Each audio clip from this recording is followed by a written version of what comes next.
Hello and a very warm welcome to this week's Out and About. Now, with the topic of Brexit leaving pretty much everyone scratching their heads wondering what's going on, one of the key questions which still remains is what happens to the UK-India relations once Brexit comes into effect.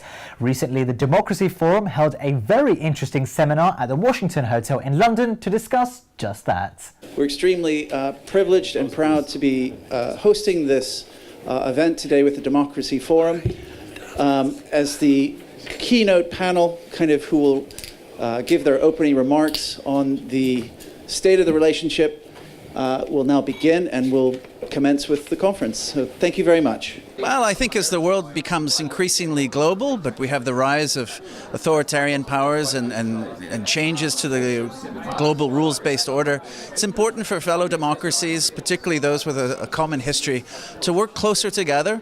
So we're hoping to bring India and UK, who have a long shared history, not always good, but anyway, we want to bring them closer together, both politically, economically, and this realm of security. The seminar is Global Britain and India, a new special relationship. And I think, therefore, I need to answer two questions. So what is this thing called Global Britain? And what then, if we know what Global Britain is the UK-India proposition in that? What is this special relationship? So what is Global Britain? Very rapidly. What we say, what we hold true to, is that it is an open, inclusive and outward-facing Britain, playing a leading role in the world, having a new partnership with Europe, reinvesting in its relationships with elsewhere in the world, championing free trade and international justice, and standing by a set of values, those being human dignity, human rights, freedom, democracy and equality. So that's Global Britain in some very short headlines. The UK-India proposition for that is that we, in the UK, believe that there is a natural partnership to be had between Britain as one of the world's oldest democracies and India as its largest and most successful democracy. We have a shared set of values. It was Prime Minister Modi who was good enough to give us the phrase "the living bridge" between our two countries, a phrase we have been mercilessly prosecuting ever since. It's a wonderful image of a intercommunity of people who are tied together personally, professionally, culturally, institutionally, and through language and legal traditions. And we have over 1.5 million Indians, diaspora, here in the United Kingdom, making the country very great in all walks of life. Indeed, it's a very timely moment to have this seminar, and I think the Henry Jackson Society and the Democracy Forum have really come together to make for a really strong and enriching debate. Why is it important? For the simple reason that I think if Global Britain is to succeed, it must succeed with its good friend India. That's the headline. And what we had with Prime Minister Modi's visit only recently to the United Kingdom was a strong affirmation of our relationship in a post-Brexit world, centred around a technology partnership above all, but it goes much wider than technology. It goes to issues of shared values, shared traditions and global partnership for the global good. So it's a really excellent time to be having the debate. Well, this is a very critical time for Britain. It has obviously a relationship with India which stretches back almost to the 17th century, where Britain is going to find itself having to negotiate a whole series of free trade treaties and probably considering new strategic alliances, specifically with countries in the Asia-Pacific region. And India is going to be a very prominent target. There's no doubt that the pipeline of diplomatic activity between India and the UK has begun to flow much more freely in the last 5 years. And the Democracy Forum and its sister publication, Asian Affairs, have been following this process of increasing engagement very closely. I think what I'd like to do is interrogate what is so special about the UK-India relationship, because while there's a lot of potential, what we see in reality is a lot of problems. So what I'd like to do is discuss some of the dissonance that we're seeing at the moment between, on the one hand, this trade rhetoric that says, whether it's Theresa May or Liam Fox, it's really important for us to have a relationship with India vis-a-vis what they're actually doing when it comes to visa allocations, the visa process, and some of the anti-terrorism legislation that we're seeing being used at the moment to deport highly skilled migrants. So my argument is that actually, unless you're able to bridge these different narratives and find a way forward that talks about what's in the best interest of both countries, then the UK is in danger of losing a special relationship. There is a special relationship, question mark. I don't think one can assume that it is a special relationship, because I think there are particular issues at the moment that are putting this relationship under strain that one should take seriously, think about in the round, in order to think through, okay, well, how do you strengthen the relationship than assume it's a strong relationship? So when we say the UK, well, who do we mean? Is it the UK of Theresa May and Liam Fox, who say this is an important trading partner? We have a shared history, we have shared values. We want to capitalise literally on these historical links. Or is it the Theresa May who refused under ministerial pressure to lift the cap on Tier 2 professional visas and under immense pressure then did a U-turn? Is it the Home Office that insisted on counting students within net migration figures?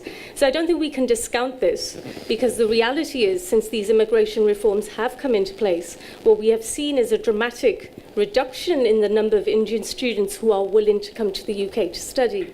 And even though there's been a slight increase recently, in net figures it's only a few thousand people. And I think it matters. There was a British Council report that said to Indians, what is the appeal of the UK as a destination country? And number one was education. So certainly you can look at those figures and think there's a sense that the UK is not welcoming of Indian students. It's a very timely discussion, and I compliment the organisers for putting this event together.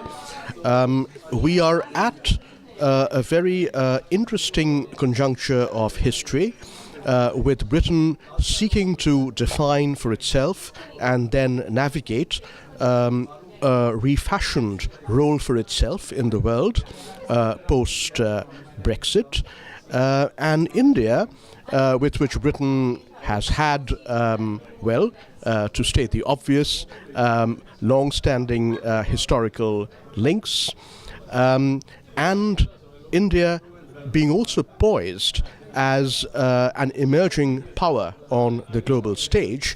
How this self-redefinition of Britain and its role in the world can connect to India's emergence and India's aspirations. Let me try and pick up where Champa was heading and highlight a few key and perhaps unnecessary irritants. There are three everyday irritants that I'll flag up.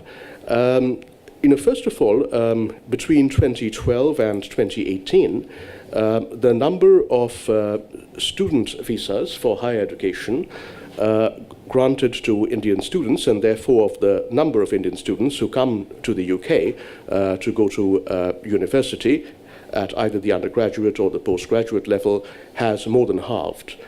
From over 30,000 6 years ago to just around 15,000 or so today.